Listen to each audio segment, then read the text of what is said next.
आज आपके समक्ष कक्षा 1 की हिंदी की 8वें सप्ताह के प्रथम दिन की शिक्षण योजना प्रस्तुत है और इसमें हम प्रथम कालांश में मौखिक भाषा विकास पर कार्य करेंगे।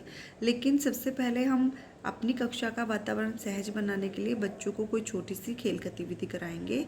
उसके बाद हम कविता पोस्टर चीटी पर कार्य करेंगे। पोस्टर को हम बच्चों को दिखाकर उसका शीर्षक का अनुमान और चित्रों के द्वारा उसकी कविता का अनुमान लगाने के लिए कहेंगे।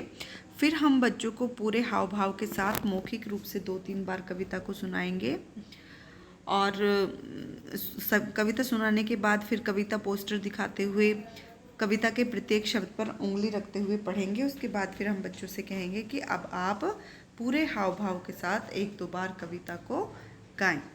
कविता जब बच्चे गा लेंगे तो फिर उनसे हम पूछेंगे कि आपको कविता कैसी लगी, अगर अच्छी लगी तो क्यों लगी। उसके बाद हम बच्चों से कुछ खुले छोर के प्रश्न पूछेंगे। फिर लेखन कार्य में हम बच्चों से इसी कविता चार्ट से संबंधित कोई भी चित्र बनाकर उसमें रंग भरने के लिए कहेंगे और वो अपने साथी को चित्र दिखाए। उसके बाद हम देखेंगे कि क्या सभी बच्चों ने इस गतिविधि में प्रतिभाग किया। यदि नहीं तो हमें उस बच्चे की पहचान कर उसको जो भी समस्या है उसको दूर करना होगा। दूसरे कालांश में हम डिकोडिंग पर कार्य करेंगे और हम वर्ण पहचान में ब्लेंडिंग और शब्द पर आज कार्य करेंगे। तो हम आज स वर्ण की पहचान बच्चों को कराएंगे। सबसे पहले हम बच्चों को वर्ण पहचान कराने के लिए उसकी ध्वनि से संबंधित कुछ शब्दों को बनाएंगे। फिर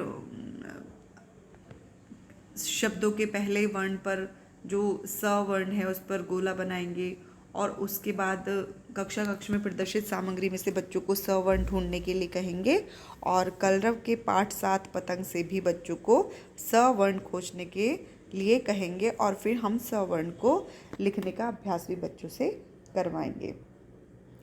इसी प्रकार हम ब्लेंडिंग में अब तक सिखाए गए वर्णों के साथ स वर्ण को मिलाकर अन्य शब्दों को बनवाएंगे। पहले हम उनको अलग अलग लिखेंगे, जैसे कि क से कस, ल से लस, और फिर हम एक साथ उनको मिलाकर पढ़ने का बच्चों से अभ्यास करवाएंगे।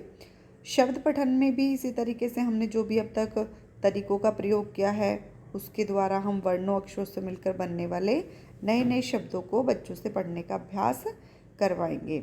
उसके बाद हम बच्चों को 2-3-4 सरल शब्द देकर मतलब उनको कहेंगे कि अब आप या तो देखकर या फिर मैं बोलूं उसे सुनकर आप उसे लिखने का अभ्यास करेंगे।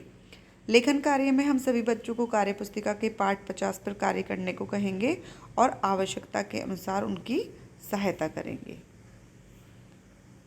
आप यहाँ पर देखेंगे कि जब आप डिकोडिंग का कार्य करा रहे होंगे तो उसमें सभी बच्चे प्रतिभाग कर रहे हैं। यदि किसी की कार्य पुस्तिका पर कार्य ठीक से नहीं होता है तो आप उसकी मदद करेंगे और जो भी उसको समस्या है उसका समाधान करेंगे। तीसरे कालांश में हम पठन पर कार्य करेंगे। यहाँ पर आदर्श वाचन और बच्चों के अनुभव पर बातचीत होगी और बिग बुक से हम पठन करेंगे। बिग बुक की जो हमारी कहानी होगी आज वो चिड़िया होगी।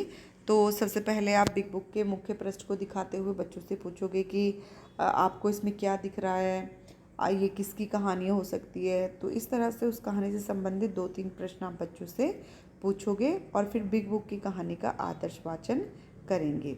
बिग बुक के शीर्षक और चित्रों के आधार पर कहानी पर पुनः चर्चा करते हुए कहानी से जुड़े बच्चों के अनुभवों पर चर्चा करोगे। आप यहाँ पर ये देखोगे कि क्या सभी बच्चों ने चर्चा में सक्रिय रूप से भाग लिया है, और अगर बच्चे भाग नहीं ले पा रहे हैं तो ऐसे बच्चों की आप पहचान करोगे ताकि अगले दिन जब बिग बुक पर कार्य हो तो उन पर आप विशेष ध्यान दे सकें।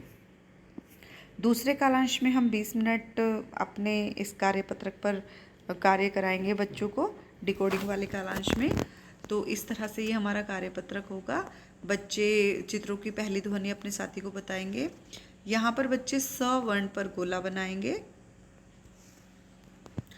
और इस प्रश्न में बच्चे स वर्ण को लिखेंगे और यहाँ पर पढ़ेंगे।